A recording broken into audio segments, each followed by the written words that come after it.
ఎన్టీఆర్ కృష్ణా జిల్లాలో retail medical షాపుల యాజమాన్యాలు మందుల ధరల విషయంలో మాయాజాలం ప్రదర్శిస్తున్నాయి.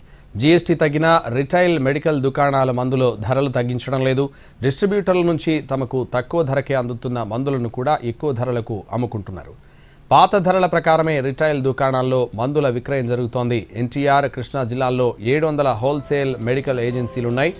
ఒక్క విజయవాడ నగరంలోనే 600 హోల్సేల్ మెడికల్ ఏజెన్సీలున్నాయి. 2 జిల్లాల్లో 3000కు పైగా రిటైల్ మెడికల్ స్టోర్స్ ఉన్నాయి. హోల్సేల్ వ్యాపారులు తగ్గిన జీఎస్టీ ప్రకారం రిటైల్కు అమ్మకాలు సాగిస్తున్నాయి. పాత మందులపై కొత్త ఎంఆర్పీ వేసి ఇస్తున్నారు. హోల్సేల్ వ్యాపారులు తగ్గిన ధరలను కస్టమర్లకు బదిలీ చేయడం లేదు. పాత ఎంఆర్పీ ప్రకారమే అమ్మకాలు సాగిస్తున్నాయి రిటైల్ స్టోర్స్. దాంతో తగ్గిన జీఎస్టీ ఫలితాలు కస్టమర్లకు అందడం లేదు.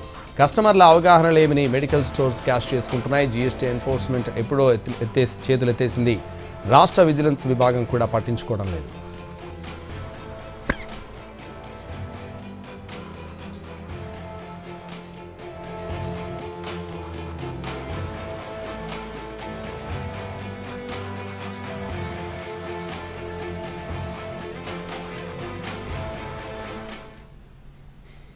దేవుడు వరమిచ్చిన పూజారి కరుణించని చందంగా మారింది మెడిసిన్ బిల్లులపై జీఎస్టీ పరిస్థితి.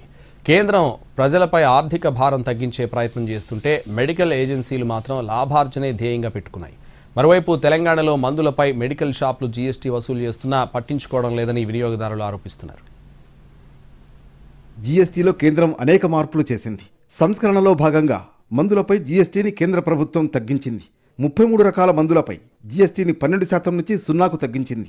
క్యాన్సర్, అరుదైన వ్యాధులు, ఇతర తీవ్రమైన దీర్ఘకాలిక వ్యాధుల చికిత్సకు ఉపయోగించే మందులపై 5% ఉన్న జీఎస్టీని పూర్తిగా ఎత్తేసింది. ఇలా చేయడం వల్ల దీర్ఘకాలిక వ్యాధులతో బాధపడుతున్న వారికి కొంత ఉపశమనం కలుగుతుంది. మందులపై జీఎస్టీ తగ్గించడం వల్ల చికిత్స భారం తగ్గుతుందని అంతా భావించినా నిరాశ ఎదురవుతోంది. ఎందుకంటే తెలంగాణలోని మెడికల్ రిటైల్ ఏజెన్సీలు, మందుల షాపులు పాత జీఎస్టీ ప్రకారమే వినియోగదారుల నుంచి బిల్లులు వసూలు చేస్తున్నాయి. ఈ విషయంపై నిత్యం జీఎస్టీ అధికారులకు ఫిర్యాదులు అందుతూనే ఉన్నాయి. కొన్ని మందులపై 0 ట్యాక్స్ ఉన్న 5% జీఎస్టీ వసూలు చేస్తున్నారని వినియోగదారులు ఆగ్రహం వ్యక్తం చేస్తున్నారు. తెలంగాణ వ్యాప్తంగా ఉన్న అన్ని మెడికల్ షాపుల్లోనూ ఇదే పరిస్థితి నెలకొంది. మరోవైపు ఆసుపత్రుల్లో అత్యవసర సమయాల్లో వాడే మెడికల్ గ్రేడ్ ఆక్సిజన్, డయాగ్నోస్టిక్ కిట్లు, గ్లూకోమీటర్లు, టెస్ట్ స్ట్రిప్లపై ఉన్న 12% జీఎస్టీని కేంద్రం 5%కి తగ్గించింది. అయితే ఆసుపత్రుల్లో నిత్యం వినియోగించే ఈ వస్తువులపై జీఎస్టీ భారం తగ్గినప్పటికీ ఆ ఊరట రోగులకు లభించడం లేదు. ప్రైవేట్ ఆసుపత్రుల్లో ఒకరోజు ఐసీయూలో ఉంటే సగటున 30 నుంచి 50,000 వరకు వసూలు చేస్తున్నారు. ప్రస్తుతం మెడికల్ గ్రేడ్ ఆక్సిజన్పై 12% ఉన్న జీఎస్టీ భారాన్ని 5%కి తగ్గించారు. ఆ మేరకు ఐసీయూలో ఉన్న రోగిపై బిల్లు భారం కూడా తగ్గాలి. కానీ ప్రైవేట్ ఆసుపత్రుల యాజమాన్యాలు మాత్రం పైసా తగ్గించడం లేదు.